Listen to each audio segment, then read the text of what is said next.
एक मोहब्बत सौ अफसाने में खुशामदीद। पेशे खिदमत है सआदत हसन मंटो का अफसाना झुमके।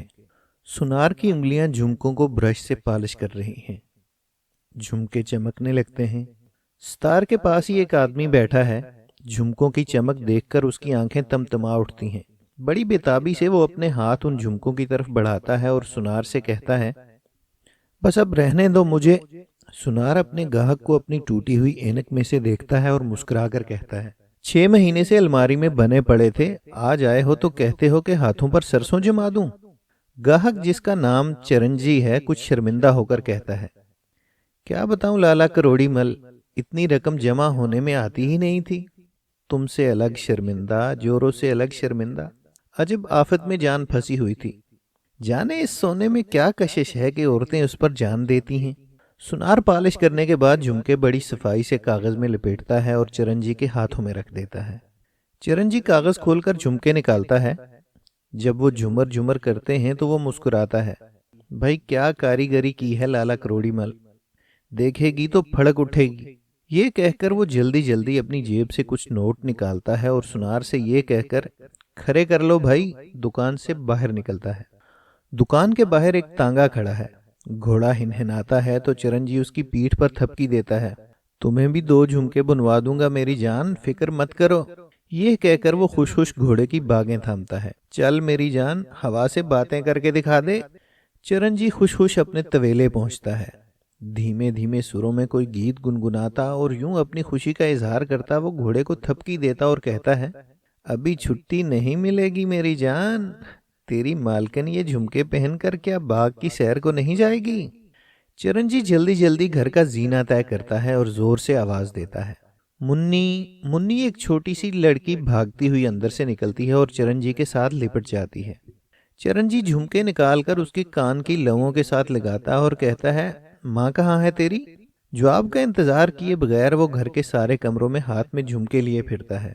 मुन्नी की माँ, मुन्नी की माँ कहता। लड़की उसके पीछे पीछे भागती है। मुन्नी, माँ कहाँ है तेरी। लड़की जवाब देती है, वहां गई है। लड़की का इशारा सामने बिल्डिंग की तरफ था। चिरंजी उधर देखता है। खिड़की के शीशों में से एक मर्द और एक औरत का साया नजर आता है। मर्द औरत के कानों में बुंदे पहना रहा है, लंबे लंबे बुंदे। ये मंजर देखकर चिरंजी के मुंह से दबी हुई चीख सी निकलती है। वो दोनों हाथों से अपनी नन्ही बच्ची को उठाकर सीने के साथ भींच लेता है और उसकी आंखों पर हाथ रख देता है, जैसे वो नहीं चाहता कि उसकी बच्ची इस खौफनाक साय को देखे। सीने के साथ इस तरह अपनी बच्ची को भींचे वो आहिस्ता आहिस्ता नीचे उतरता है। वो झुमके जो वो अपने साथ लाया था उसके हाथों से फर्श पर गिर पड़ते हैं। नीचे तवेले में आकर वो अपनी बच्ची को, जो कि सख्त परेशान हो रही है, तांगे में बिठाता है और खुद घोड़े की बागें थामकर तांगे को बाहर निकालता है। चिरंजीव बिल्कुल खामोश है, जैसे उसे सांप सूंघ गया है। उसकी नन्ही बच्ची सहमे हुए लहजे में बार बार पूछती है, माताजी के झुमके कहाँ हैं पिताजी, माताजी के झुमके कहाँ हैं पिताजी। चिरंजी की बीवी अपने घर वापस आ गई है और एक आईना सामने रखे अपने झुमकों को पसंदीदा नजरों से देख रही है और गा रही है। आईना देखते देखते वो अपनी बच्ची को आवाज देती है, मुन्नी इधर आ, तुझे एक चीज दिखाऊं। कोई जवाब नहीं मिलता। कहाँ चली गई तू। ये कहकर वो उठती है और इधर उधर उसे ढूंढती है। जब वो नहीं मिलती तो बाहर निकलती है। सीढ़ियों के इख्तितामी सिरे पर जो चबूतरा सा बना है उस पर खुले हुए कागज में 2 झुमके दिखाई देते हैं। चिरंजी की बीवी उनको उठाती है। एकदम उसे खौफनाक हकीकत का एहसास होता है। इन झुमकों को मुट्ठी में भेंचकर वो चीखती है। उसे मालूम हो गया है, उसे सब कुछ मालूम हो गया है। दीवानों की तरह दौड़ी दौड़ी अंदर जाती है, सब कमरों में पागलों की तरह चकराती है और मुन्नी को आवाजें देती है। जब उसके दिमाग का तूफान कुछ कम होता है तो वहीं बैठ जाती है जहां पहले बैठी थी। उसके सामने आईना पड़ा है। इसमें वो गैर इरादी तौर पर अपनी शक्ल देखती है। चिरंजी की बीवी जब अपनी शक्ल इस जाविये में देखती है तो उससे मुतनफ्फर होकर आईना उठाती है और जमीन पर पटक देती है। आईना चकनाचूर हो जाता है और वो आहिस्ता आहिस्ता कदम उठाती बाहर निकलती है। सामने वाली बिल्डिंग का एक कमरा, ये कमरा पुरतकल्लफ तरीके से सजा हुआ है। एक लड़की और एक लड़का, जिसकी उम्र में तकरीबन 2 बरस का फर्क है। लड़की 6 बरस की और लड़का 8 बरस का है। दोनों अपने बाप के पास बैठे हैं और उससे खेल रहे हैं। इतने में दरवाजे पर होले होले दस्तक होती है। पहली बार जब दस्तक होती है तो बच्चों का बाप नहीं सुनता। जब दूसरी बार फिर होती है तो वो चौंकता है, बच्चों की तरफ देखता है, फिर उनकी आया की तरफ और कहता है, इनको बाहर ले जाओ, कोई मेरा मिलने वाला आया है। जल्दी जल्दी बच्चों को निकाल कर दरवाज़ा बंद करता है। दूसरे दरवाजे की तरफ बढ़ता है। जब दरवाज़ा खुलता है तो चरण जी की बीवी अंदर दाखिल होती है। उसको देखकर बच्चों के बाप को सख्त हैरत होती है। वो उससे कहता है, तुम तो कह रही थी मुझे जल्दी घर जाना है और अब वापस कैसे आ गई? चरण जी की बीवी कुछ जवाब नहीं देती। साकत जामद खड़ी रहती है। उसको खामोश देखकर वो फिर उससे पूछता है, वो अभी तक वापस नहीं आया? चरण जी की बीवी कुछ जवाब नहीं देती। वो फिर उससे सवाल करता है, तुम खामोश क्यों हो? झुमके पसंद नहीं आए? चरण जी की बीवी के होंठ खुलते हैं। फीकी सी मुस्कुराहट के साथ कहती है, क्यों नहीं आए? बहुत पसंद आए। क्या और ला दोगे मुझे? बच्चों का बाप मुस्कुराता है। जितने को हो। बस यही बात थी? बड़े तल्ख लहजे में चिरंजी की बीवी कहती है, बस यही बात थी, लेकिन मुझे सिर्फ झुमके ही नहीं चाहिए। नाक के लिए कील, हाथों के लिए कंगनियां, कड़े, गले के लिए हार, माथे के लिए झूमर, पाँव के लिए पाजेब। मुझे इतने जेवर चाहिए कि मेरा पाप उनके बोझ तले दब जाए। अपनी इस्मत का जेवर तो उतार चुकी हूँ, अब ये गहने ना पहनूंगी तो लोग क्या कहेंगे? बच्चों का बाप ये गुफ्तगू सुनकर सख्त मुतहैयर होता है। उसकी समझ में कुछ नहीं आता। वो चरणजी की बीवी से कहता है, ये तू क्या बहकी बहकी बातें कर रही है? चरणजी की बीवी जवाब देती है, बहकी पहले थी, अब तो होश की बातें कर रही हूँ। सुनो, मैं तुम्हारे पास इसलिए आई हूँ कि वो चला गया है, मेरी बच्ची को भी साथ ले गया है। उसे सब कुछ मालूम हो चुका है। अब वो कभी वापस नहीं आएगा। अब वो कभी वापस नहीं आएगा, जिस तरह मेरी लूटी हुई आबरू वापस नहीं आएगी। बोलो, मुझे पनाह देते हो? मैं तुम्हें उस पाप का वास्ता देकर इल्तिजा करती हूँ कि जो तुमने और मैंने मिलकर किया है, कि मुझे पनाह दो।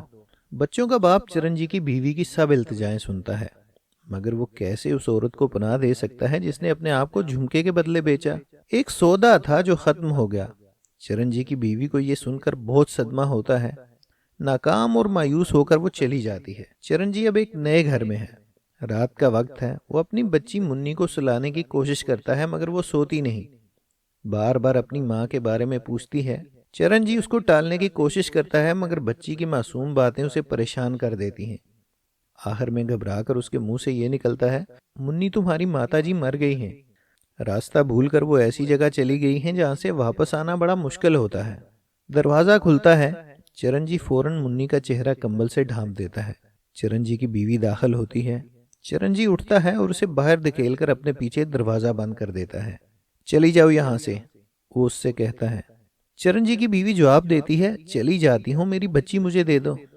चरणजी गुस्से और नफरत भरे लहजे में उससे कहता है, वो औरत जो मर्द की बीवी नहीं बन सकती, औलाद की माँ कैसे हो सकती है? अपने पाप भरे सीने पर हाथ रखकर कहो, क्या तुम्हें मुन्नी की माँ कहलाने का हक हासिल है?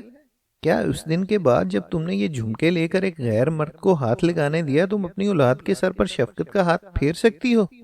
क्या तुम्हारी ममता उस दिन जलकर राख नहीं हो गई थी जब तुम्हारे कदम डगमगाए थे? अपनी बच्ची लेने आई हो, अपनी बच्ची लेने आई हो, वो झुमके पहनकर जिन्होंने तुम्हारी जिंदगी के सबसे कीमती जेवर को उतारकर गंदी मोरी में फेंक दिया है।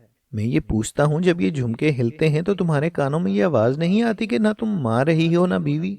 जाओ, तुम्हारी मांग सिंदूर से और तुम्हारी गोद औलाद से हमेशा खाली रहेगी।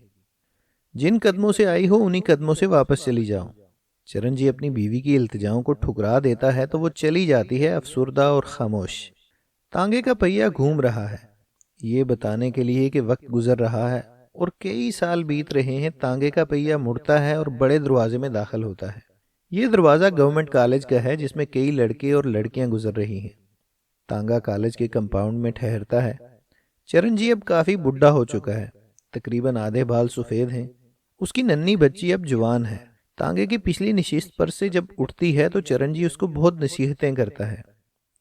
बड़े साहब को हाथ जोड़कर नमस्ते कहना, जो सवाल पूछे उनका ठीक ठीक जवाब देना, वगैरह वगैरह। लड़की अपने बाप की बातों से परेशान हो जाती है और अच्छा अच्छा कहती वहां से चलती है। लेकिन फौरन ही चरणजी उसको रोकता है और जेब से बर्फी निकाल कर उसको देता है और कहता है, पहला दिन है, मुंह मीठा कर लो। जबरदस्ती वो अपनी लड़की के हाथ में बर्फी रख देता है। सामने कॉलेज के बरामदे में 2-3 लड़के खड़े हैं जो आने जाने वाले लड़कों और लड़कियों को घूर रहे हैं। जब कृष्णा कुमारी चरणजी की बेटी बरामदे की तरफ आती है तो एक लड़का जिसका नाम जगदीश है अपने साथी की पसलियों में कूनी ठोंकता है और कहता है, लो भाई, एक फर्स्ट क्लास चीज आई है, तबीयत साफ हो जाएगी तुम्हारी। ये कहकर वो जब कृष्णा कुमारी की तरफ इशारा करता है तो उसके दोस्त उधर मुतवज्जे होते हैं, मगर उन्हें बजाय एक लड़की के एक देहाती लड़का नजर आता है जो बड़े इनेमाक से अपने फार्म का मुताला करता हुआ उनकी तरफ चला आता है। सब लड़के उस देहाती को देखकर हंसते हैं और कहते हैं, भाई क्या चीज है, तबीयत वाकई साफ हो गई है। कृष्णा कुमारी इस दौरान में एक तरफ हो गई थी। ये देहाती लड़का जिसका नाम कृष्ण कुमार है कॉलेज के इन पुराने शरीर तालिबेलमों की तरफ बढ़ता है। जगदीश से वो बड़े सादा लहजे में पूछता है कि आप बता सकते हैं मुझे कहाँ जाना है। जगदीश जरा पीछे हटकर उसे बड़े प्यार से देखता और कहता है, चिड़ियाघर। कृष्ण कुमार उसी तरह सादा लोही से जवाब देता है, जी नहीं, चिड़ियाघर में कल जाऊंगा, मैं यहाँ दाखिल होने आया हूँ। सब लड़के बेचारे कृष्ण कुमार का मजाक उड़ाते हैं, उसे छेड़ते हैं। इतने में एक लड़की कृष्णा कुमारी को साथ लिए उन लड़कों के पास आती है और उनमें से एक लड़के को जिसका नाम सतीश है मुखातब करके कहती है, सतीश मेरा पीरियड खाली नहीं, तुम इन्हें बता दो कि कहाँ दाखिला हो रहा है। कृष्णा कुमारी का फार्म सतीश को देखकर वो तेज कदमी से चली जाती है। सतीश फार्म देखता है और कहता है, आपका नाम कृष्णा कुमारी है? कृष्ण कुमार बोल उठता है, जी नहीं, मेरा नाम कृष्ण कुमार है। ये सब हंसते हैं। सतीश कृष्ण कुमार का फार्म भी ले लेता है और दोनों से कहता है, आइए कुमार और कुमारी साहिबा, मैं आपको रास्ता बता दूं। सब चलते हैं। उस कमरे के बाहर जहां दाखिला हो रहा है सतीश ठहर जाता है और एक फार्म कृष्ण कुमार और दूसरा कृष्णा को देखकर कहता है कि अंदर चले जाएं। कृष्ण कुमारी और कृष्णा कुमार दोनों अंदर दाखिल होते हैं। कृष्ण कुमार एक मेज की तरफ बढ़ता है और कृष्णा कुमारी दूसरे मेज की तरफ। उधर कृष्णा कुमारी का इंटरव्यू शुरू होता है, उधर कृष्ण कुमार का। कृष्ण कुमारी का नाम पढ़कर प्रोफेसर कहता है, आप कबड्डी खेलते हैं, कुश्ती लड़ते हैं, गोला फेंकते हैं। उधर दूसरा प्रोफेसर कृष्ण कुमार से कहता है, आपको कशीदाकारी, क्रोशी और सिलाई के काम का शौक है? कृष्ण कुमार और कृष्णा कुमारी हैरान रह जाते हैं। कृष्ण कुमारी प्रोफेसर से कहती है, जी नहीं, मुझे तो कशीदाकारी, क्रोशी और सिलाइयों का शौक है। उधर कृष्ण कुमार परेशान होकर प्रोफेसर से कहता है, जी नहीं, मुझे तो कबड्डी खेलने, गोला फेंकने और कुश्ती लड़ने का शौक है। दोनों के फार्म तब्दील हो गए थे। हाल में कह कह बुलंद होते हैं और हाल की खिड़कियों के बाहर जगदीश और सतीश और उनकी पार्टी खड़ी ये सब तमाशा देखती रहती है। बाजार में तांगा खड़ा है, चिरंजी उसको साफ कर रहा है। इतने में एक पठान आता है और चिरंजी से उन 200 रुपयों का तकाजा शुरू कर देता है जो उसने कर्ज ले रखे हैं। पठान रोज रोज के वादों से तंग आया हुआ है, चनाचा वो चिरंजी से बड़े दुरुस्त लहजे में बातें करता है। चिरंजी पठान से माफी मांगता है और कहता है कि वो बहुत जल्द उसका कर्जा अदा कर देगा। पठान चिरंजी से कहता है कि वो तांगा घोड़ा बेचकर कर्ज अदा कर दे। इससे चिरंजी को सदमा होता है। तांगा घोड़ा वो कभी बेचने के लिए तैयार नहीं, इसलिए कि वो उसे बहुत अजीज है। इतने में कृष्णा कुमारी की आवाज आती है, पिताजी मेरी किताबें आप साथ ले गए हैं ना? चिरंजी अपनी लड़की को जवाब देता है, हाँ बेटी, ले आया हूँ अपने साथ। ये कहकर वो पठान की ठोड़ी को हाथ लगाता है और कहता है, खान, मेरी इज्जत तुम्हारे हाथ में है, मेरी लड़की के सामने अपने रुपयों का तकाजा ना करना। खान का दिल कुछ पसीजता है। चुनाचे जब कृष्ण कुमारी आती है और तांगे में बैठती है तो वो चिरंजी से कुछ नहीं कहता। खान को सलाम करके चिरंजीत तांगा चलाता है। देहाती लड़के कृष्ण कुमार का मजाक उड़ाया जा रहा है। जगदीश ने उसके पुरानी वजह के कोट के साथ फर्स्ट ईयर फूल की चिट लगा रखी है। जिधर से वो बेचारा गुजरता है लड़के उसकी तरफ देखकर हंसते हैं। कृष्ण कुमार जब सबको हंसते देखता है तो खुद भी हंसना शुरू कर देता है। इस दौरान में चिरंजी का तांगा और एक मोटर आती है और उसमें से सतीश और उसकी बहन निकलती है। ये वो लड़की है जिसने कृष्णा कुमारी का फार्म सतीश को दिया था। कृष्ण कुमारी जब सतीश की बहन निर्मला को देखती है तो उनको नमस्ते करती है। निर्मला नमस्ते का जवाब देती है और अपने भाई का तारफ कराते हुए कहती है, ये मेरे भाई सतीश हैं, मगर आपकी एक बार पहले मुलाकात हो चुकी है। सतीश कृष्णा कुमारी की तरफ देखकर मुस्कुराता है और कहता है, आप कबड्डी खेलती हैं, कुश्ती लड़ती हैं और गोला फेंकती हैं। कृष्णा कुमारी इस रोज का वाक़या याद करके शर्मा जाती है, मगर साथ ही हंस पड़ती है। तीनों कॉलेज की तरफ बढ़ते हैं। कुछ दूर जाते हैं तो एक शोर सुनाई देता है। जगदीश और उसके साथियों ने कृष्ण कुमार को कीचड़ भरे घड़े में धक्का देकर गिरा दिया था। कीचड़ में बेचारा लथपथ है, लड़के छेड़ रहे हैं। जगदीश आगे बढ़कर जब उसे उठाने लगता है तो उसका कोट फट जाता है। कृष्ण कुमार से अब बर्दाश्त नहीं हो सकता क्योंकि ये कोट उसे बेहद अजीज है। ये उसके मरहूम बाप का था जो उसकी माँ ने संभाल कर उसके लिए रखा हुआ था। जब उसका कोट फट जाता है तो वो दीवानों की तरह उठता है और जगदीश को पीटना शुरू कर देता है। कॉलेज में जगदीश की धाक बैठी हुई थी कि वो बहुत लड़ाका है, कोई उसके मुकाबले में ठहर नहीं सकता। मगर जब कृष्ण कुमार उसे बुरी तरह लताड़ता है तो सब लड़के हैरान रह जाते हैं। और जगदीश और कृष्ण कुमार दोनों कुश्ती लड़ते लड़ते सतीश, कृष्णा कुमारी और निर्मला के पास आ जाते हैं। तो जबरदस्त घुंसा मारकर जब कृष्ण कुमार जगदीश को गिराता है तो बेख्तियार कृष्णा कुमारी के मुंह से ये निकलता है, ये क्या वहशियानापन है। कृष्ण कुमार ये आवाज सुनता है और अपना हाथ रोक लेता है। सतीश जगदीश को उठाता है और एक तरफ ले जाता है। उतने में घंटी बजती है, सब लोग चले जाते हैं, सिर्फ कृष्ण कुमार, कृष्णा कुमारी अकेले रह जाते हैं। दोनों चंद लम्हात खामोश खड़े रहते हैं। आखिर में कृष्ण कुमार निदामत भरे लहजे में कृष्णा कुमारी से कहता है, मुझे माफ कर दो, आइंदा मुझसे कभी ऐसी वहशियाना हरकत नहीं होगी। कृष्णा कुमारी उसकी सादगी से बहुत मुतासर होती है जब वो उससे कहता है कि मैं किसी से कुछ नहीं कहता, लेकिन ये लड़के मेरी तरफ देख देख कर क्यों हंसते हैं, क्यों छेड़ते हैं, क्यों तंग करते हैं। मुझे कीचड़ में लथपथ कर दिया है, ये मेरा कोट फाड़ दिया है जो मेरे बाप का है। कृष्णा कुमारी उससे हमदर्दी करती है और उसे बताती है कि लड़के इसको सिर्फ इसलिए छेड़ते हैं कि इसका लिबास पुरानी वज़ा का है। अगर वो इस तरह का लिबास पहनना शुरू कर दे जैसा कि दूसरे पहनते हैं तो उसे कोई नहीं सताएगा। कृष्णा कुमारी की बातें कृष्ण कुमार के जहन में बैठ जाती हैं। जगदीश और उसके साथी झाड़ियों के पीछे से उन दोनों को बातें करते देख लेते हैं। हॉस्टल में कृष्ण कुमार अपने कमरे में आईने के सामने खड़ा है और सूट का मुआयना कर रहा है। इस दौरान में वो एक गाना गाता है बड़े जज्बात भरे अंदाज में। उसके गाने से मालूम होता है कि वो किसी के इश्क में गिरफ्तार हो गया है। साथ वाले कमरे में जगदीश डंटर पेल रहा है और जब उसे गाने की आवाज आती है तो वो बहुत हैरान होता है। दरवाजा खोलकर वो बाहर निकलता है और ये मालूम करता है कि साथ वाले कमरे में कोई गा रहा है। बाहर निकलता है और कमरे के दरवाजे पर दस्तक देता है। अंदर से आवाज आती है, आ जाओ। जगदीश दरवाजा खोलकर अंदर दाखिल होता है तो क्या देखता है कि कृष्ण कुमार नया सूट पहने खड़ा है। जब दोनों की आंखें चार होती हैं तो कृष्ण कुमार कहता है, आप लड़ने आए हैं तो मेहरबानी करके यहाँ से चले जाइए, क्योंकि मैं अब किसी पर हाथ नहीं उठाऊंगा। जगदीश मुस्कुराता है और अपने तेल लगे बदन की तरफ देखता है। नहीं नहीं, मैं लड़ने नहीं आया, सुलह करने आया हूँ। ये कहकर वो अपने हाथ बढ़ाता है जिसे कृष्ण कुमार कबूल कर लेता है। उसके बाद जगदीश उसके गाने की तारीफ करता है और कहता है, दोस्त, ऐसा मालूम होता है कि तुम्हारे दिल को लगी है। आवाज में बहुत दर्द ऐसे ही पैदा नहीं हुआ, जरूर किसी की तिरछी नजर ने तुम्हें घायल किया है।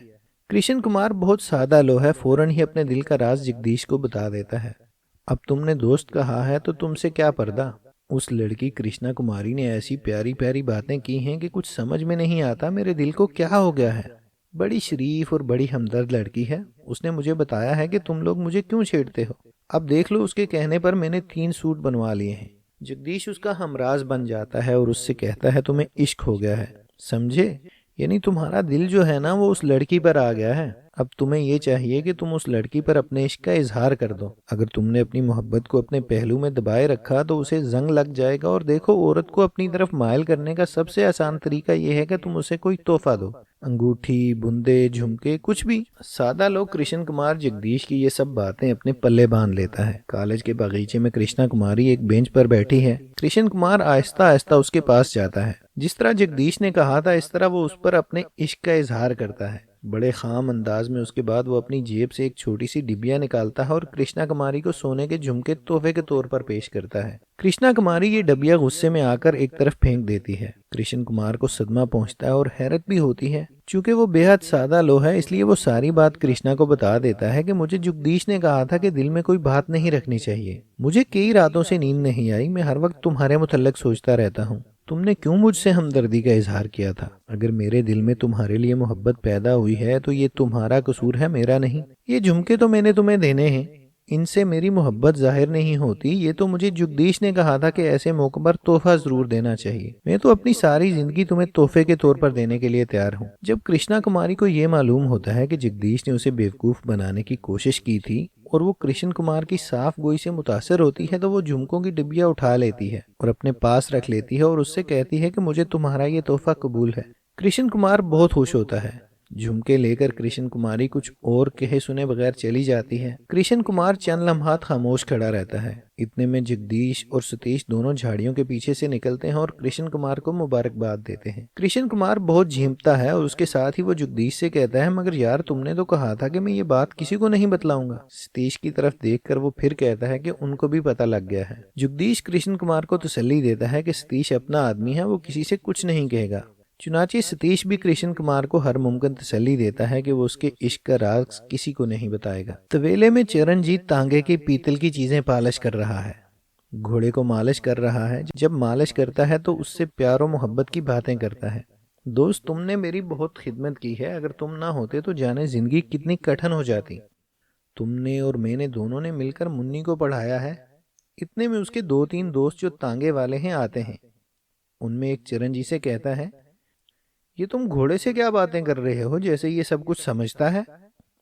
चिरंजी घोड़े की पीठ पर थपकी देता है और कहता है, इंसानों से हैवानों की दोस्ती अच्छी मेरे भाई, इन्हें कोई वर्गला तो नहीं सकता। गुलाम मोहम्मद, तेरी जान की कसम सच कहता हूँ, इस जानवर ने मेरी बड़ी खिदमत की है। तांगे में 18-18 घंटे जोते रखा है गरीब। इतने में पठान आता है। चिरंजी उसको सलाम करता है और अपने तहमत के डब से नोट निकालता है और कहता है, खान साहब, ये रहे आपके 100 रुपये, खरे कर लीजिए। बाकी रहे 100, उसका भी बंदोबस्त हो जाएगा। ये मेरा घोड़ा सलामत रहे। ये कहकर वो बड़े फखर से अपने घोड़े की तरफ देखता है। पठान नोट लेकर चला जाता है। उतने में एक तांगे वाला चिरंजी से कहता है, पठान नोट लेकर चला जाता है। उतने में एक तांगे वाला चिरंजी से कहता है, तुम लड़की को पढ़ाना शुरू करके खामखा एक जंजाल में फंस गए हो। कोई ना कोई कर्ज खा तुम्हारे पीछे लगा ही रहता है। चिरंजी हंसता है, सबसे बड़ी कर्ज खा मेरी बेटी है। उसका कर्ज अदा हो जाए तो ऐसे लाख कर्ज लेने वाले मेरे पीछे फिरते हैं, मुझे कोई परवाह नहीं। तुम में से कोई अफीम का नशा करता है, कोई शराब का। मुझे भी एक नशा है। जब मैं देखता हूँ कि मेरी लड़की दौलतमंद आदमियों की लड़कियों की तरह पढ़ रही है तो मेरा दिलो दिमाग एक अजीब नशे से झूमने लगता है। औरत को ज़रूर तालीम हासिल करनी चाहिए मेरे भाई, उसके कदम मजबूत हो जाते हैं। ये कहकर वो घोड़े को थपकी देता है और खुश खुश बाहर निकलता है ताकि घर जाए। अंदर आईना सामने रखे कृष्णा कुमारी अपने कानों में कृष्ण कुमार के दिए हुए झुमके पहने बैठी है और उन्हें पसंदीदा नज़रों से देख रही है। गीत गा रही है और जैसे बेखुद सी हो रही है। झुमके उसे बहुत पसंद आए हैं। इस पसंदीदगी का इजहार उसकी हर हरकत से मालूम होता है। चिरंजी आता है। घर के अंदर दाखिल होते ही वो गाने की आवाज़ सुनता है। कृष्णा कुमारी बदस्तूर गाने में मशगूल है। दफतन पागलों की तरह चिरंजी अंदर दाखिल होता है। कृष्ण कुमारी एकदम गाना बंद करके दोनों हाथों से अपने कानों को ढांप लेती है। चिरंजी आगे बढ़ता है, जोर से कृष्णा कुमारी के दोनों हाथ नीचे झटक देता है। करीब है कि झुमकों को उसके कानों से नोच ले। कृष्ण कुमारी खौफजदा होकर पीछे हटती है। चिरंजी पागलों की तरह उसकी तरफ बढ़ता है और चिल्लाना शुरू कर देता है, कहाँ से लिए हैं तूने झुमके, कहाँ से लिए हैं ये झुमके। वो इस कदर जोर से चिल्लाता है कि एकदम उसे चक्कर आ जाता है। जज्बात से उसकी आंखों के आगे अंधेरा सा छा जाता है। उसकी बुलंद आवाज़ बिल्कुल धीमी हो जाती है। कहाँ से लिए हैं ये झुमके। सर को दोनों हाथों में थाम कर वो चारपाई पर बैठ जाता है। उसकी लड़की फौरन पंखा लेकर झूलना शुरू कर देती है। चंद लम्हात की खामोशी के बाद वो एक गिलास पानी मांगता है। कृष्णा कुमारी उसको पानी पिलाती है। पानी पीने के बाद वो जब कृष्णा कुमारी से फिर पूछता है, मुन्नी ये झुमके तूने कहाँ से लिए हैं। कृष्णा कुमारी थोड़े से तवक्कुफ के बाद जरा हिकमत से झूठ बोलते हुए जवाब देती है, कॉलेज की एक सहेली ने दिए हैं। चिरंजी अपनी लड़की की आंखों में आंखें डालकर देखता है और कहता है, अपनी सहेली को वापस दे आओ।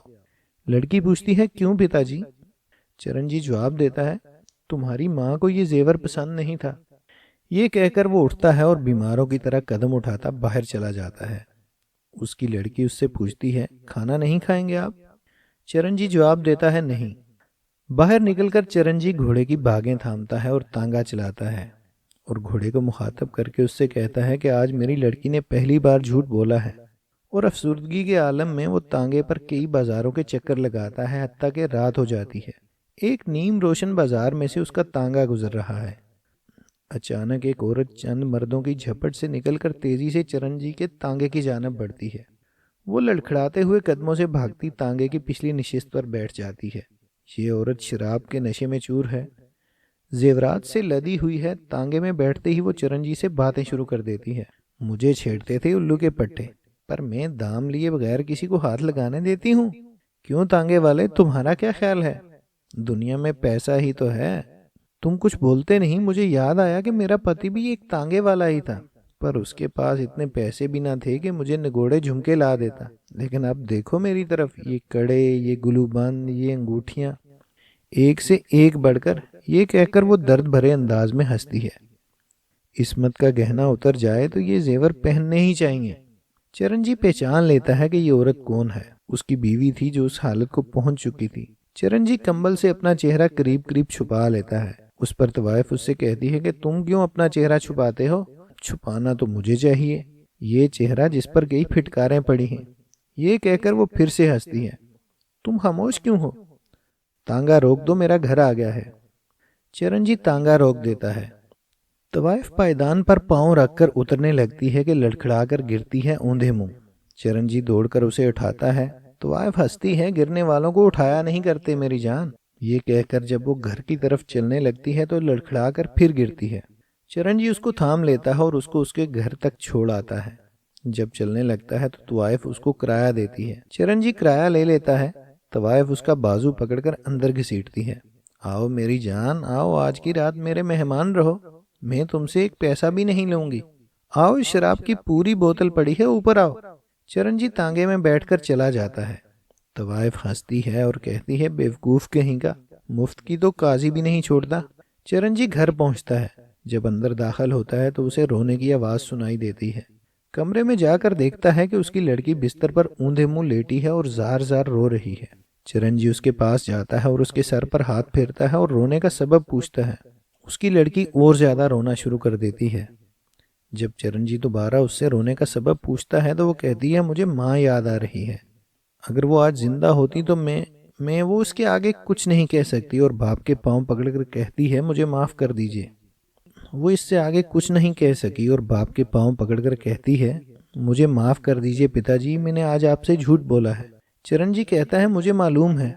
उस पर उसकी लड़की कहती है, अगर आज मेरी माता जी होती तो मैंने ये झूठ कभी ना बोला होता। बहुत सी बातें ऐसी होती हैं जो लड़कियां सिर्फ अपनी माओ को ही बता सकती हैं। चिरंजीव अपनी लड़की को उठाता है और अपने पास बिठाता है। मैं तुम्हारी माँ हूँ, बोलो क्या बात है, शर्माओ नहीं। कृष्णा कुमारी झेंप जाती है और शर्मा कर कहती है, ये झुमके मुझे कॉलेज के एक लड़के ने दिए हैं पिताजी, वो बहुत ही अच्छा है। ये कहकर वो तेजी से कमरे से बाहर निकल जाती है, सिसकियां लेती हुई। चिरंजीव बिस्तर पर पड़े हुए झुमकों को उठाता है और उनकी तरफ देखता है। चिरंजीव का तांगा कॉलेज के दरवाजे में दाखिल होता है। कृष्णा कुमारी अपनी किताबें लेकर नीचे उतरती है। चिरंजीव अपनी जेब से झुमकों की डिब्बियां निकालता है और लड़की को देकर कहता है, उसे आज वापस कर देना। कृष्णा कुमारी डब्बियां लेकर खामोशी से चली जाती है। आहिस्ता आहिस्ता कदम उठाती वो कॉलेज के बागीचे की तरफ बढ़ती है। बागीचे में एक बेंच पर कृष्ण कुमार बैठा है और एक खत पढ़ रहा है। कृष्णा कुमारी को देखकर वो उठ खड़ा होता है और उससे बातें शुरू कर देता है। माता जी का खत आया है, लो पढ़ो। नहीं ठहरो, मैं पढ़ के सुनाता हूँ, पर तुम हंसना नहीं। मेरी माँ बेचारी सीधी सादी देहाती है। मैंने उनको तुम्हारी बात लिखी है। मैं उनसे कोई बात छुपा कर नहीं रखता। सुनो उन्होंने क्या लिखा है। बेटा कुमार, ऐसी कोई बात ना करना जिससे उस लड़की की बदनामी हो। उसके माँ बाप से मिलो और कहो जैसी वो उनकी बेटी है वैसे ही तुम उनके बेटे हो। मेरी तरफ से उसको आशीर्वाद देना, तुम जुग जुग जियो। और बाकी अहवाल ये है कि मैंने खालिस घी की अपने हाथ से ये मिठाई बनाई है जो मैं तुम्हें भेज रही हूँ। इसमें आधा हिस्सा तुम्हारी कृष्णा कुमारी का है, कहना तुम्हारी माता जी ने भेजा है। कृष्णा कुमारी दम बखुद ये बातें सुनती रहती है। कृष्ण कुमार इस रो में बातें करता रहता है और कृष्णा कुमारी को मौका ही नहीं मिलता कि वो कुछ कह सके। देखा मेरी माँ कितनी सीधी सादी है। उन्होंने मिठाई भेजी है, बिल्कुल खराब थी, पर मैं सारी की सारी खा गया। क्या करता, अगर ना खाता तो नाराज हो जाती। मैं भी बिल्कुल इन जैसा हूँ। अगर तुमने उस रोज मेरा तोहफा कबूल ना किया होता तो मेरा दिल टूट जाता। जाने में क्या कर बैठता। कृष्णा कुमारी कुछ कहना चाहती है मगर उसकी आवाज रिंध जाती है। झुमके वापस देना चाहती है, नहीं दे सकती। उसकी आंखों से एकदम आंसू छलक पड़ते हैं। एकदम तेजी से मुड़ती है और कृष्ण कुमार को वहीं छोड़कर चली जाती है। कृष्णा कुमारी तेजी से जा रही है कि उसकी मुठभेड़ जुगदेश और सतीश से होती है। दोनों उसकी तरफ गौर से देखते हैं क्योंकि उसकी आंखें आंसुओं से लबरेज हैं। कृष्णा कुमारी चली जाती है। जगदीश और सतीश एक दूसरे की तरफ मानी खेज नजरों से देखते हुए उस तरफ बढ़ते हैं जिधर कृष्ण कुमार बैठा है। जगदीश और सतीश दोनों कृष्ण कुमार से मिलते हैं। जगदीश उससे कहता है, कुमार तुमने ये क्या गजब कर दिया है, बेचारी रो रही थी। भाई ये रोमांस अच्छा रहा, मारा वारा तो नहीं तुमने। कृष्ण कुमार सादा लोही के साथ मुस्कुराता है और कहता है, एक खास बात थी। जगदीश ने उससे ये खास बात दरियाफ्त की तो कृष्ण कुमार को कहता है, एक खास बात थी। जगदीश फिर उससे ये खास बात दरियाफ्त करता है। कृष्ण कुमार कहता है, भाई ये सब बातें तुम्हें नहीं बता सकता, कह जो दिया एक खास बात थी। ये कहकर वो चला जाता है। जगदीश और सतीश दोनों अकेले रह जाते हैं। दोनों बेंच पर बैठ जाते हैं और कृष्णा कुमारी के मुतल्लिक बातें शुरू कर देते हैं। जगदीश कहता है, मैं समझता हूँ कि फ्लर्ट है, उसको हासिल करने का सबसे बेहतर तरीका यह है कि तांगे वाले से बातचीत की जाए। वो उसके सारे भेद जानता होगा, बाहरी बाहर मामला तय हो जाएगा और यहाँ कॉलेज में किसी को कानो कान खबर ना होगी। सतीश को ये बात पसंद आ जाती है। चुनाचे तय होता है कि जगदीश तांगे वाले से बातचीत करें। चरणजी कॉलेज के बाहर तांगा लिए खड़ा है। पास ही पान सिगरेट वाले की दुकान है। यहाँ जगदीश खड़ा है, पान वाले से पान और सिगरेट लेता है और चरणजी की तरफ बढ़ता है। घोड़े को थपकी देता है, फिर उसकी तारीफ करता है। इस तरह वो चरणजी से आहिस्ता आहिस्ता गुफ्तगू शुरू कर देता है। आखिर में वो बातों बातों में चरणजी से कहता है, उस्ताद हर ऐश करते हो, हर रोज एक पटाखा सी लोंडिया इस तांगे में बिठाकर लाते हो और ले जाते हो। अच्छा, मैंने कहा कुछ हमारी दाल गल सकती है? और उस्ताद तुम चाहो तो सब कुछ कर सकते हो, तुम्हारे दाएं हाथ का काम है। ऐसा ही एक तांगा घोड़ा बन जाएगा अगर हमारा काम हो जाए। चिरंजी हंसता रहता है। जगदीश को और शय मिलती है। अम्मा, हम सब जानते हैं कि लोंडिया ऐसी नहीं कि हाथ ना आ सके। कॉलेज में उसका एक लड़के से सिलसिला जारी है। चिरंजी अब कुछ दिलचस्पी लेता है और जगदीश से चंद बातें दरियाफ्त करता है। जगदीश उसे बताता है कि उस लड़की कृष्णा कुमारी पर कॉलेज में एक लड़का जो बहुत बदमाश है डोरे डाल रहा है और उस लड़के से वो कानों के झुमके भी ले चुकी है। ये सब बातें बताने के बाद जगदीश चिरंजी से कहता है, देखो अगर उसको जेवरों का ही शौक है तो हम बढ़िया बढ़िया चीज दे सकते हैं। तुम ये बातें अपने तौर से उसके साथ करना, समझे? इस किस्म की चंद बातें होने के बाद तय होता है कि जगदीश शाम को कंपनी बाग के पास फला फला मुकाम पर चिरंजी का इंतजार करे। जब लड़की झट मान जाने वाली है तो चरणजी सारा मामला ठीक कर देगा। इसी रोज शाम को जगदीश मुकर्ररा जगह पर पहुंच जाता है। खंबे के साथ खड़ा सिगरेट पी रहा है। इतने में ऐन वक्त पर चरणजी का तांगा सड़क पर नमूदार होता है। चरणजी खंबे के पास अपना तांगा रोकता है। जगदीश बहुत खुश होकर चरणजी से कहता है, भाई बिल्कुल अंग्रेज हो, ठीक वक्त पर आए हो, ना एक मिनट उधर ना एक मिनट इधर। चरणजी मुस्कुराता है और कहता है, अब आप वक्त जाया ना कीजिए और बैठ जाइए तांगे में, मैं आपको सीधा रास्ता बता दूं। जगदीश खुश खुश तांगे में बैठ जाता है और चरणजी को एक सिगरेट पेश करता है। तांगा चलता है। जगदीश चरणजी के साथ लड़की की बातें करता रहता है। तांगा मुख्तलिफ सड़कें तय करने के बाद एक वीरान सी जगह पर पहुंचता है। चरणजी बागें खींचकर घोड़ा ठहराता है। बड़े इत्मीनान से अपना कंबल और पगड़ी उतारकर अगली नशिस्त पर रखता है और आस्तीनें चढ़ाकर जगदीश से कहता है, आइए आपकी लड़की से मुलाकात करा दूं। जगदीश चिरंजी की तरफ शक की नजरों से देखता है, मगर चिरंजी उसका बाजू पकड़ता है और खींचकर झाड़ियों के पीछे ले जाता है। चंद लम्हों के बाद जगदीश का हेड सड़क पर आ गिरता है। कॉलेज का हॉस्टल, जगदीश का कमरा। बाहर दरवाजे पर जगदीश का नाम पीतल के बोर्ड पर लिखा हुआ है। सतीश आता है और दरवाजे पर दस्तक देता है। दरवाजा खुलता है। सतीश अंदर दाखिल होता है कि क्या देखता है कि जगदीश का सर मुंह सूजा हुआ है और कई पट्टियां उसके जिस्म पर बंधी हैं। सतीश उससे पूछता है, ये क्या हो गया है तुम्हें जगदीश? जगदीश उसे कुर्सी पर बिठाता है और सारा किस्सा सुनाता है। भाई ये तो बरसों की वर्जिश काम आ गई, वरना बंदे का तो कल काम तमाम हो गया होता। मैंने तांगे वाले से तमाम मामला तय कर लिया। चुनाचे वो मुझे कंपनी बाग में मिला। लड़की वहां मौजूद थी, उससे बातें भी हुई, लेकिन सतीश के हमरा वहां 3-4 और चाहने वाले आ गए। मुझे उसके साथ देखकर जल ही तो गए। उनमें से एक ने मुझ पर कोई रिमार्क कसा। लड़की मेरे साथ थी। मैंने दिल में कहा, जगदीश यहाँ खामोश नहीं रहना चाहिए। चुनाचे में उठा और एक ऐसा घोंसा उस साले की ठोड़ी के नीचे जमाया कि दिन को तारे ही नजर आ गए होंगे बच्चा जी को। बस फिर क्या था, बाकायदा जंग शुरू हो गई। चारों मुझ पर पिल पड़े, मगर सतीश मैंने भी वो हाथ दिखाए कि याद ही करते होंगे। एक एक को फर्श करके रख दिया। कुछ चोटें मुझे भी आ गईं। साथ वाले कमरे में ये सब बातें कृष्ण कुमार सुनता है, क्योंकि दोनों कमरों के दरमियान लकड़ी का एक पर्दा है जो ऊपर से खाली है।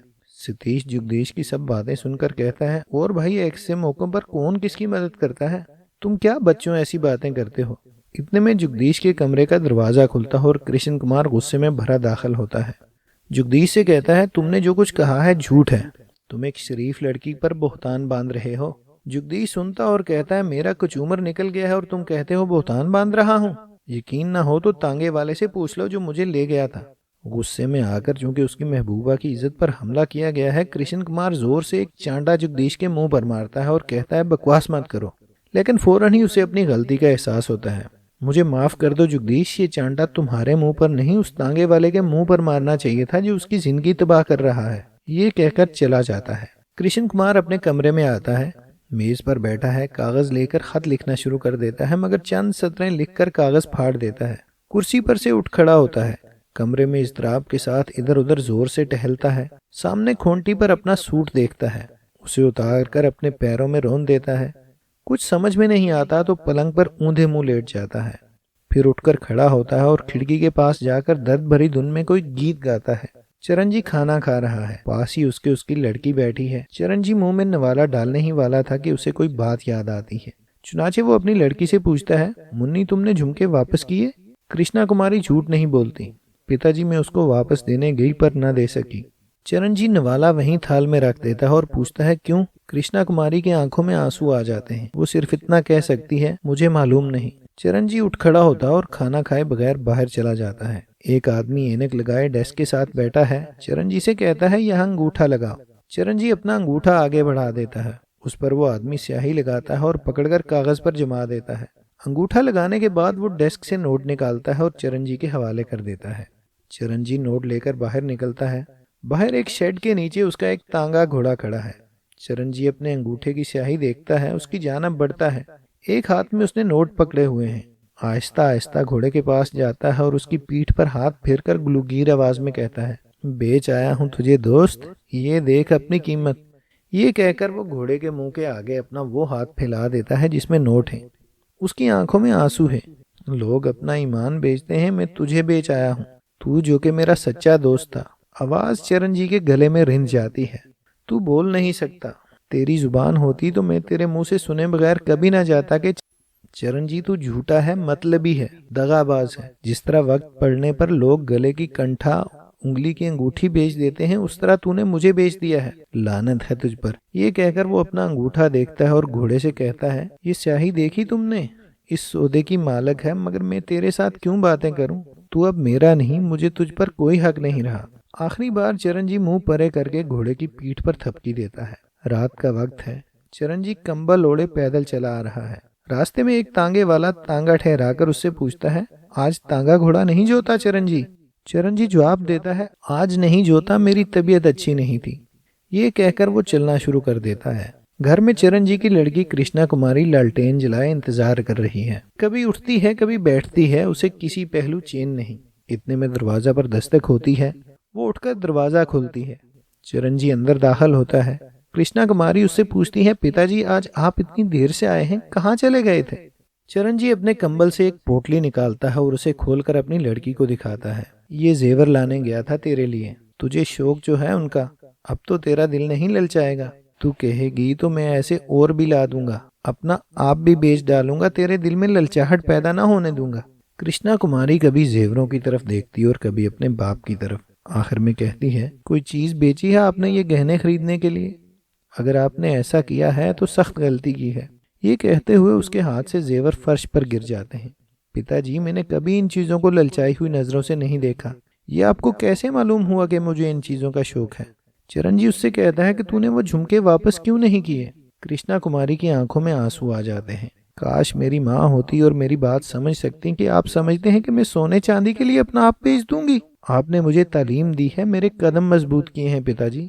मैं आपकी बेटी हूँ, आपने मेरा नहीं अपना अपमान किया है। ये कहकर वो रोती रोती पास पड़े हुए संदूकचे से झुमकों की डिब्बियां निकालती है और अपने बाप को देकर कहती है, लीजिए ये झुमके, जिसने मुझे दिए थे उसको आप ही वापस दे आइए। अगर आप कहेंगे तो मैं उसकी याद को भी अपने दिल से निकाल कर आपके कदमों में रख दूंगी। ये कहकर वो रोती हुई दूसरे कमरे में चली जाती है। चरणजी फर्श पर पड़े हुए जेवरों की तरफ देखना शुरू कर देता है। कॉलेज का सदर दरवाजा। कृष्ण कुमार खामोशी से दीवार के साथ लगकर खड़ा है। उसकी नजरें दरवाजा पर जमी हुई हैं। जुगदीश और सतीश आते हैं। सतीश उससे पूछता है कि बड़ी देर से यहाँ खामोश खड़े हो, क्या बात है? कृष्ण कुमार एक अज़्म के साथ जवाब देता है, उस बदमाश तांगे वाले का इंतजार कर रहा हूँ। आज उसको ऐसा सबक सिखाऊंगा कि सारी उम्र याद रखेगा। जुगदीश कृष्ण कुमार को तांगे वाले के खिलाफ और ज्यादा मुश्तिल करता है। दफतन सबकी नजरें दरवाजे की तरफ उठती हैं। तांगे वाला, चरणजी, कृष्णा कुमारी दोनों पैदल अंदर दाखिल होते हैं। जुगदीश ये देखकर कहता है कि आज तांगा कहाँ गया, और कंपाउंड में दाखिल होकर चरणजी अपनी लड़की को किताबें देता है। कृष्णा कुमारी दूर से कृष्ण कुमार को देखती है और उसकी तरफ इशारा करती है। चरणजी सर हिला देता है। कृष्ण कुमार कृष्णा कुमारी का इशारा देख लेता है। कृष्णा कुमारी एक तरफ चली जाती है। कृष्ण कुमार गुस्से में भरा सीधा तांगे वाले की तरफ बढ़ता है। चरण जी भी उसकी तरफ आ रहा होता है। चरण जी के पास पहुंचकर कृष्ण कुमार ने ना आओ देखा ना ताओ खींचकर एक चांटा चरण जी के मुंह पर मारता है और कहता है, इशारे हो रहे थे मेरी तरफ, क्या मुझे भी तुम अपने जैसा बदमाश समझते हो? एक चांटा वो चरण जी के मुंह पर जमा देता है। उल्लू के फटे, शर्म नहीं आती तुझे? पराई लड़कियों को बुरे रास्ते पर लगाते हो। क्या तेरी कोई लड़की नहीं जो पैसे के लालच में आकर बढ़वे बने हुए हो? चरण जी के मुंह से खून बहना शुरू हो जाता है। वो आगे बढ़ता है। कृष्ण कुमार ये समझ करके वो उसे मारना चाहता है, घूंसेबाजी शुरू कर देता है। चरण जी उसे अपने सीने के साथ भींच लेता है। कृष्ण कुमार घूंसे चलाता रहता है। इतने में बहुत से लोग इकट्ठे हो जाते हैं, जिनमें जगदीश भी शामिल है। एक दो पट्टियां भी अभी तक उसके सर पर बंधी हुई हैं। कृष्णा कुमारी चीखती हुई आगे बढ़ती है और कृष्ण कुमार से कहती है, कुमार ये तुम क्या कर रहे हो? ये मेरे पिताजी हैं। कृष्ण कुमार मुतहैयर होकर कहता है, पिताजी? चरण जी के मुंह से खून जारी है। वो मुस्कुराता है, हाँ बेटा, मैं इसका पिता हूँ और तुम्हारा भी। ये कहकर वो कृष्ण कुमार को सीने से लगा लेता है। जीते रहो, मैंने तुमसे मार खाई है, लेकिन उस जवान से पूछो कि वो जगदीश की तरफ इशारा करता है कि मेरे बाजुओं में कितना बल है। जगदीश वहां से खिसक जाता है। कृष्ण कुमार नदामत भरे लहजे में चरण जी से माफी मांगता है। अपनी लड़की और कृष्ण कुमार के सर पर प्यार का हाथ फेर कर चरण जी जेब से झुमकों की डिबिया निकालता है और कृष्णा कुमारी को देकर कहता है, लो इसे अपने पास रखो, शहनाइयां बज रही हैं। कृष्णा कुमारी और कृष्ण कुमार की शादी हो चुकी है। चरण जी अपनी लड़की और कृष्ण कुमार के सर पर शफकत का हाथ फेर रहा है। अपनी लड़की से कहता है, तुम अपनी माँ को याद किया करती थी, तुम्हें माँ भी मिल गई है। ये कहकर वो कृष्ण कुमार की माँ की तरफ देखता है, जो एक सीधी सादी देहातन है। वो मुस्कुराती है और कृष्णा कुमारी की तरफ हाथ बढ़ाकर सर पर हाथ फेरती है और बड़ी सादा लोही के साथ कहती है, बेटी, मैंने तेरे लिए अपने हाथ से मिठाई बनाकर भेजी थी, क्या तूने खाई थी? कृष्णा कुमारी जरा झीम कर कहती है, खाई थी माताजी, बहुत ही मजेदार थी। एक तांगे में चरण जी की बीवी शराब के नशे में धुत बैठी है। तांगा चल रहा है, उसके साथ ही एक मर्द बैठा है। चरण जी की बीवी पान थूक देती है, बहुत बदमजा है। इतने में तांगा वहां पहुंचता है जहां कृष्णा कुमारी और कृष्ण कुमार की शादी हो रही है। तांगे वाला तांगा ठहरा देता है और अपने गाहक से कहता है, माफ कीजिएगा, मैं अभी हाजिर हुआ। चरण जी की बीवी पूछती है, कहाँ जा रहे हो तुम? तांगे वाला कहता है, चरण जी, तांगे वाले की लड़की की शादी हो रही है, मैं उसे मुबारकबाद दे आऊं, यूं चुटकियों में आया। ये कहकर तांगे वाला चला जाता है। चरण जी की बीवी चंद लम्हात के लिए पत्थर की मूर्ति सी बन जाती है, लेकिन लड़खड़ाती हुई उठती है और तांगे से उतरकर उधर जाती है जहाँ से शहनाइयों की आवाज आती है। बारिश हो रही है। चरण जी की बीवी, जो शराब के नशे में मदहोश है, लड़खड़ाते हुए कदमों से शादी के मंडल की तरफ बढ़ती है। बारिश हो रही है। बाहर तमाशाइयों के साथ खड़े होकर वो दूल्हा दुल्हन को देखती है। अच्छी तरह देखने के लिए जब वो आगे बढ़ने की कोशिश करती है तो एक आदमी उसे पीछे हटा देता और कहता है, ए क्या देख रही है तू? तेरी माँ ने कभी शादी नहीं की होगी। चरण जी की बीवी उस आदमी से झगड़ा शुरू कर देती है, मैं माँ हूँ, तू नहीं जानता, मैं माँ हूँ। सारे तमाशाई हंसते हैं। चरण जी की बीवी देख रही है कि कृष्णा कुमारी भी किसी बात पर हंस रही है। चरण जी की बीवी की ममता जाग उठती है।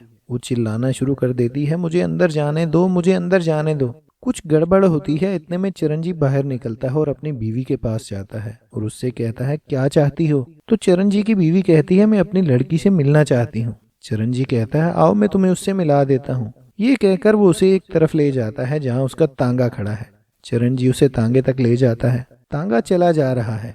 चरण जी की बीवी शराब के नशे में बार बार चरण जी से पूछती है, मुझे मेरी बेटी से मिलाओ, मुझे मेरी बेटी से मिलाओ, मैं उसकी माँ हूँ, मैं उसे एक तोहफा देना चाहती हूँ।